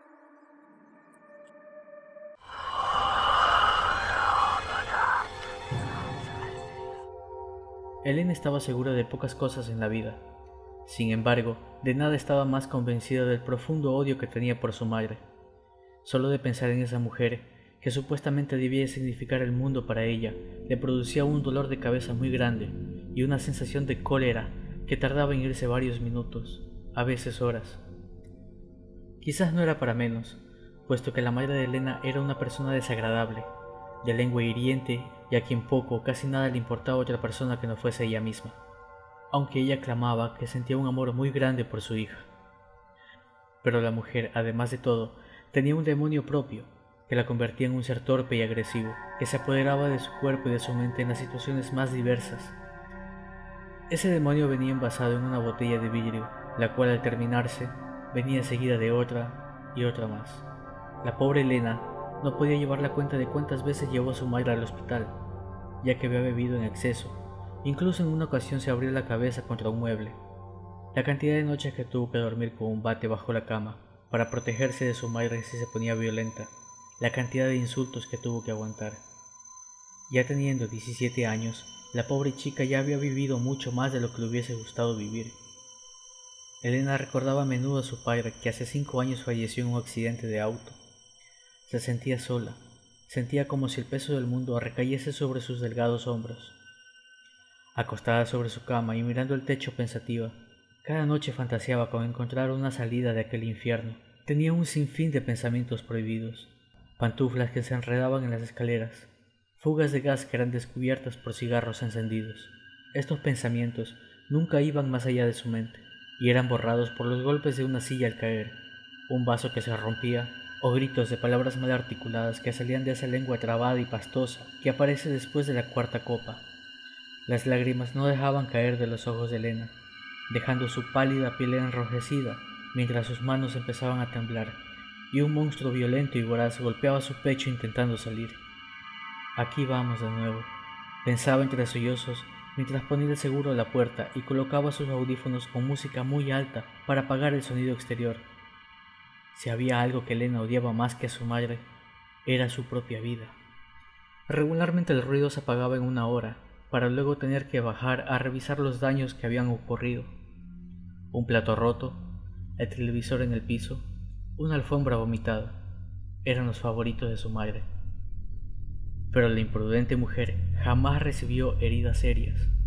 Años y años te esperan de lo mismo, pensaba Elena ya cansada de todo. Ya empezaba a mostrar señales de todo lo que debía pasar con su madre. Una fría noche de julio, Elena hacía su habitual recorrido por los pasillos de la casa en busca de los destrozos que ahora eran más frecuentes que antes. Cuando llegó a la cocina, su corazón dio un tumbo y empezó a latir fuertemente. Allí estaba su madre, tumbada en el piso, descansando en un charco de su propia sangre. Muerto el perro, se acabó la rabia, pensó y esbozó una pequeña sonrisa con malicia. Con una sensación que le pareció eufórica, se acercó corriendo a la mujer y le tomó el pulso. Normal. Solo tenía una herida superficial en la cabeza, de esas que sangran demasiado para el tamaño que tienen. Su rostro se volvió triste y sus cejas se arquearon como si quisiera llorar. Sintió desilusión. Sí, ese sentimiento era desilusión. No habría la menor duda de eso. Muerto el perro, se acabó la rabia. Volvió a pensar mientras se retiraba. No había otra solución. Su madre no moriría sola, y ella no quería vivir en un mundo donde tuviese que hacerse cargo de aquel pesado bulto que olía a vómito y a whisky barato. No se detuvo a pensarlo. Solo iba a esperar a que su madre esté despierta y sobria.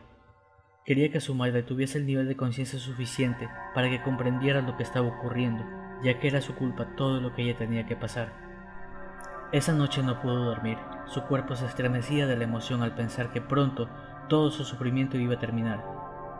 El sol salió y ella se preparó para la acción. Tomó el bate de metal oxidado que guardaba bajo su cama y se sentó a esperar el sonido de la cafetera poniéndose en marcha. Su estómago sintió un vacío dando golpes de emoción cuando empezó a oír el crujir de los granos de café cuando se molían. «Yo te quitaré esa resaca, no te preocupes, mamá», pensó mientras mostraba una sonrisa. Caminó lentamente, saboreando cada maldito momento, saboreando cada macabro instante, saboreando la libertad que iba a tener. Llegó a la cocina y entró su madre, que se dio vuelta para saludarla cuando escuchó sus pasos. La miró asustada y ahogó un grito cuando su hija levantó el bate por sobre su cabeza.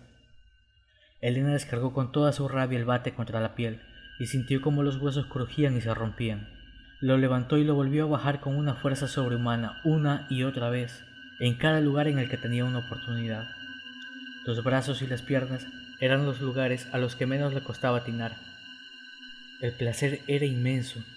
Sentía como si sus problemas se enjuagaran en una catarata de sangre. Los gritos y plegarias de su madre eran cada vez más fuertes. Un golpe abrió la cabeza. Pudo sentir los sesos derramándose sobre sus manos. La sangre le empapó su cara. Ella se relamió, satisfecha por el horripilante hecho. Siguió golpeando brutalmente hasta que los gritos cesaron y solo hubo silencio. Allí, en el charco de sangre, se dejó caer exhausta. Cuando la policía llegó a la escena, se llevaron una desagradable sorpresa. Arrestaron inmediatamente a la mujer con síntomas de ebriedad y largo historial clínico. Se negaban a creer sus disparatadas excusas. Después de todo, ¿quién sería capaz de apalearse a sí mismo hasta la muerte?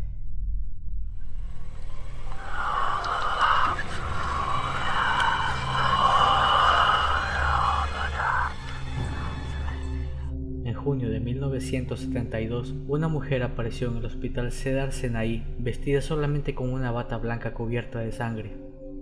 Esto por sí solo no era nada extraño, pues la gente solía tener accidentes cerca y venía al hospital más cercano para recibir asistencia médica. Pero había una cosa que hacía que las personas que veían a esta mujer huyeran aterrorizadas. Ella no era precisamente humana, se parecía a algo así como a un maniquí, pero tenía la destreza y la fluidez de un ser humano normal. Su rostro era tan impecable como la de un maniquí, desprovisto de cejas y lleno de maquillaje. Desde el momento en que entró al hospital hasta que fue llevada a un cuarto para proceder con la sedación, permaneció completamente tranquila, inexpresiva e inmóvil. Los doctores habían decidido sujetarla hasta que las autoridades llegaran y ella no protestó. No pudieron sacarle ningún tipo de respuesta, y la mayor parte de los empleados se sentían bastante incómodos al mirarla por más de unos segundos. Pero cuando el personal trató de sedarla, opuso resistencia con una fuerza extrema. 2 empleados la sujetaban mientras se levantaba de la cama inexpresiva. Luego giró sus ojos impasibles hacia el doctor e hizo algo inusual. Sonrió. En cuanto lo hizo, la enfermera gritó y la soltó por la impresión, ya que en la boca de la mujer no habían dientes humanos, sino unos más largos y afilados, muy largos como para que su boca no se pudiera cerrar sin antes causarle alguna herida. El doctor la miró fijamente por un momento antes de preguntarle: «¿Qué mierda es usted?». Ella recostó su cabeza sobre su hombro para poder observarlo mientras aún reía. Hubo un largo silencio. El personal de seguridad ya había sido alertado y se le podía escuchar corriendo por el pasillo. En tanto él se volvió al sonido de las pisadas, ella se abalanzó, hundiendo sus dientes en la parte anterior del cuello del doctor, arrancando su yugular y dejándolo caer al piso. Luego se inclinó hacia él, mientras jadeaba y se ahogaba en su propia sangre, y le susurró al oído: «Yo soy Dios». Los ojos del doctor se llenaron de terror mientras la miraba voltearse tranquilamente y caminar hacia los guardias. Lo único que vio fue cómo se daba un festín con ellos, uno por uno. El doctor, que increíblemente sobrevivió al incidente, la nombró la inexpresiva. Nadie nunca la volvió a ver.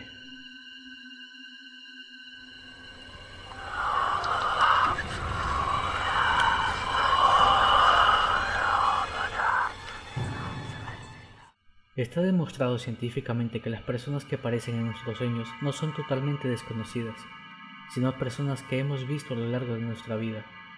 Por consiguiente, cualquier individuo con el que nos crucemos por la calle, aunque solo le dediquemos una mirada furtiva, podría ser capaz de aparecer esa misma noche en nuestros sueños. Yo soy una persona que sueña poco, al menos estando dormido. O quizás sueñe y no sea capaz de recordarlo por las mañanas. Pero créanme cuando les digo que estos últimos días he tenido los sueños más intensos de toda mi vida. La curiosidad mató al gato y a mí me queda poco para morir. He visto cosas que no debería haber visto y ahora me persiguen. Ahora mismo estarás pensando, ¿cómo hubiera hecho yo hace una semana? ¿Qué importan tus pesadillas? No pueden hacerte ningún daño físico. Gran error. Para mi desdicha, también está demostrado científicamente que los sueños producen reacciones diversas en nuestro cuerpo, cosa que mis arañazos confirman. La noche es muy larga y no podré escapar de ellos durante mucho tiempo, y tampoco podré aguantar sin dormir. Pero yo ya no importo. Ahora, solo importas tú. Interesantes los anteriores retratos, ¿verdad? Quizás no los recuerdes del todo bien. Échales otro vistazo prestando un poco más de atención. Parecen un poco peculiares, ¿no? Son de asesinos sádicos e internos de manicomio. Supongo que a estas alturas te habrás preguntado por qué no he dado más detalles respecto a mis sueños. Quiero que los descubras tú mismo. La curiosidad mató al gato, pero el gato no quiere morir solo. Ahora los retratos están en tu mente, y ellos pronto estarán en tus sueños. Quizás también te hayas percatado de que hay un espacio en blanco entre ellos. Es para ti, amigo mío. Pon ahí tu retrato. Supongo que al igual que yo, no querrás ir solo a la tumba.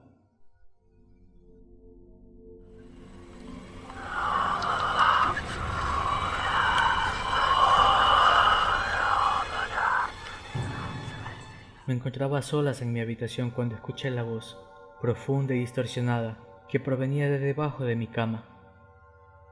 Oye, Llamó la voz. Me dije a mí mismo que solo lo estaba imaginando.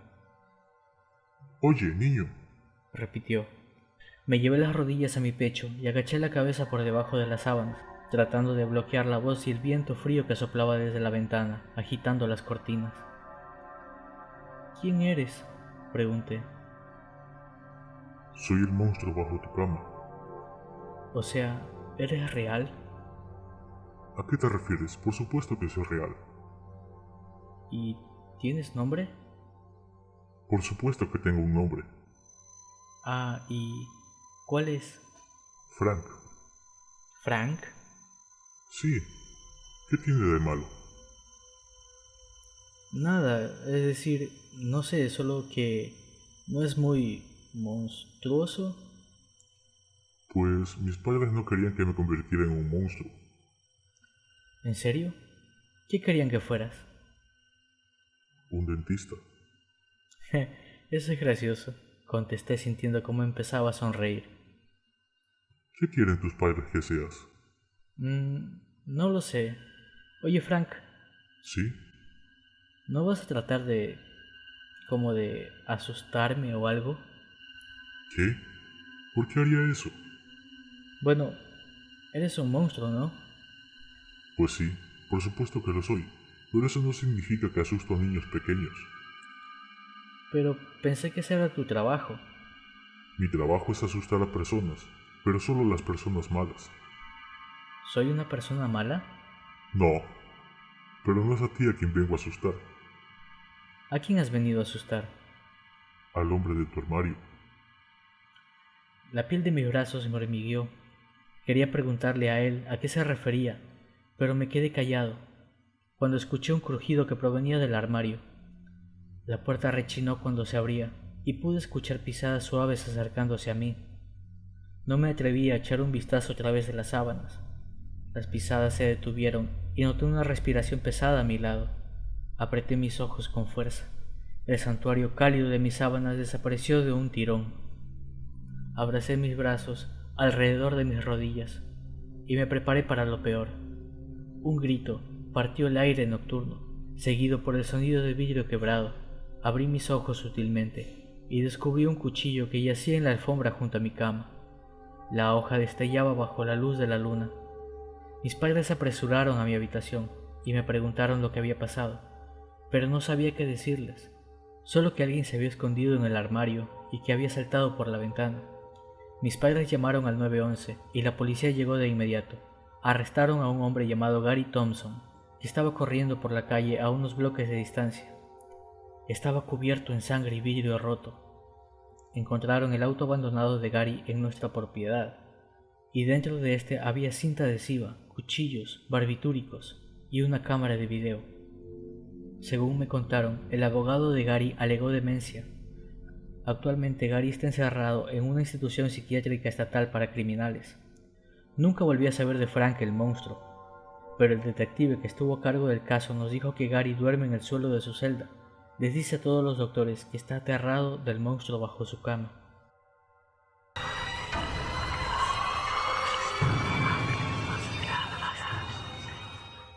La protagonista de esta historia es una joven muy tímida de la cual nadie recuerda su nombre, dado que su padre tenía un empleo que lo obligaba a mudarse de ciudad constantemente, por lo que no podía tener amigos verdaderos. La joven frecuentaba un grupo de chicos y chicas, los cuales la retaron a que para mostrar su valor debía ir al cementerio de la ciudad durante la noche y clavar una nota en la última tumba del sagrado lugar de reposo. La nota debía decir: "Yo estuve aquí". La chica, aunque tenía mucho miedo, las ganas por sentirse aceptada por sus nuevos compañeros eran mucho más grandes y aceptó el reto. Y a entrada la noche, tuvo dudas, pero respiró hondo y se dijo a sí misma: "Tú puedes, no pasará nada", y se dispuso a cumplir su misión. Las piernas le temblaban y empezó a sudar a pesar de lo fría de la noche. Caminó entre el frío mármol que rozaba sus piernas, frente a siluetas de ángeles, cruces y las sombras de las flores que posaban sobre las tumbas. Cuando llegó a la última tumba, sus ojos se llenaron de lágrimas y sus manos temblaban por todo el miedo que llevaba conteniendo desde que inició el trayecto. Se arrodilló, agarró una tachuela y clavó la nota que había arrugado sin querer con sus manos. Al levantarse para salir corriendo, algo tiró de su falda, atrapándola y haciéndola caer de rodillas nuevamente. Había amanecido y sus padres estaban enojados y preocupados a la vez, ya que su hija nunca llegó a dormir. Fueron con el grupo de chicos, que luego de haberles contado todo, llevaron a los padres al cementerio, donde encontraron el cuerpo de la chica inerte, con sus manos apretando su blusa a la altura del pecho, y su falda atorada en un clavo que aseguraba los ramos de flores que dejaban en la última tumba del cementerio. La chica tuvo tanto miedo que murió de un infarto.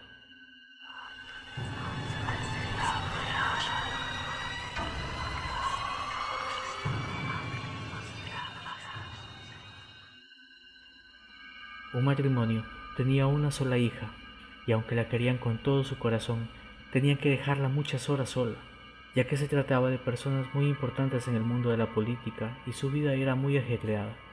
La niña le decía a sus padres que tenía mucho miedo de quedarse sola mientras ellos estaban en reuniones de trabajo, por lo que sus padres optaron por adoptar un cachorro que podía hacerle compañía a la niña. La niña y su perro se hicieron inseparables y en poco tiempo se convirtieron en los mejores amigos. La niña le permitía dormir al perro en la cama todas las noches, así de este modo ella se sentía acompañada y segura. En una ocasión, mientras dormían, la niña se percata de que su perro se había bajado de la cama y escucha cómo raspaba el suelo y gruñía con rabia. La niña, para tranquilizarlo, baja su mano para que el adorable perrito lamiera su mano. Era un código que tenían entre ellos para saber que todo estaba bien.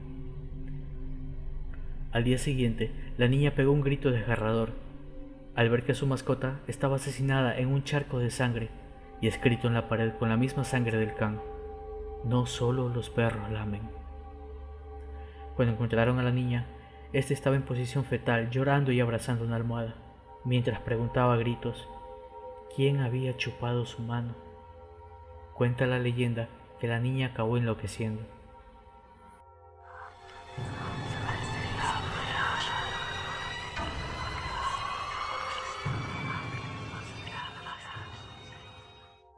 Hace algunos años, un matrimonio del estado de Oklahoma, Estados Unidos, decidió tomarse una noche para matar la rutina. Volvieron a salir a cenar a la ciudad. Al ser padres de 2 hijos y ante las estrictas leyes estadounidenses con respecto al abandono de menores, ellos llamaron a su niñera de confianza. Cuando la niñera llegó, los pequeños ya dormían, entonces la empleada se sentó junto a ellos y se aseguró de que todo anduviera bien. Más tarde esa noche, ella se aburriría y fue a ver la televisión, mas no consiguió verla en la recámara porque no había televisión por cable. Los padres no querían que los niños vieran algo indebido en la televisión. Entonces llamó a sus padres y les preguntó si podía ver la televisión en el dormitorio de la pareja. Obviamente los padres se lo permitieron, pero la niñera tenía una última petición. Ella preguntó si podía cubrir la estatua del ángel que estaba en la habitación de los niños con una toalla o manta, ya que la ponía muy nerviosa. El teléfono quedó en silencio por un momento, y el padre, que estaba al teléfono con la niñera, habló desesperadamente. «Lleva a los niños fuera de la casa ahora. Estamos llamando a la policía. No tenemos ninguna estatua de un ángel». Luego de 5 minutos de ser avisados, la policía encontró los 3 cuerpos de los ocupantes de aquella casa muertos. Nunca se encontró ninguna estatua de un ángel. No había rastros de invasión, ninguna evidencia, salvo las víctimas que murieron por golpes con un objeto cortante. El caso nunca fue resuelto y se convirtió en una leyenda urbana.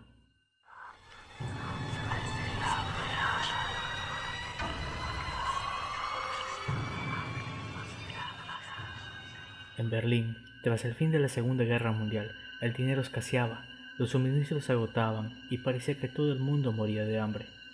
Durante este periodo de tiempo, las personas contaron historias de una joven que decidió ayudar a un hombre que caminaba a ciegas entre la multitud.